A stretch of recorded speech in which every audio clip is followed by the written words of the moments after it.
Hello guys, in this video I'm going to show you how to enable the auto zoom function on the NavShip application.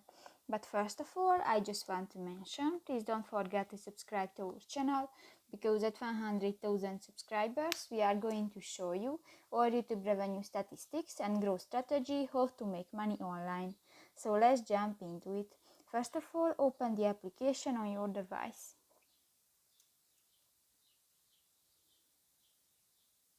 Tap to the three lines at the upper left corner of the screen and go to the settings button.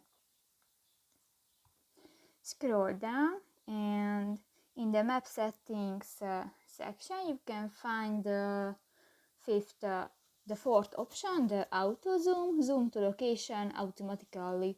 And if you want to enable, just click to the next white circle and done. So that's pretty much it for this video guys. See you in the next one. Bye bye.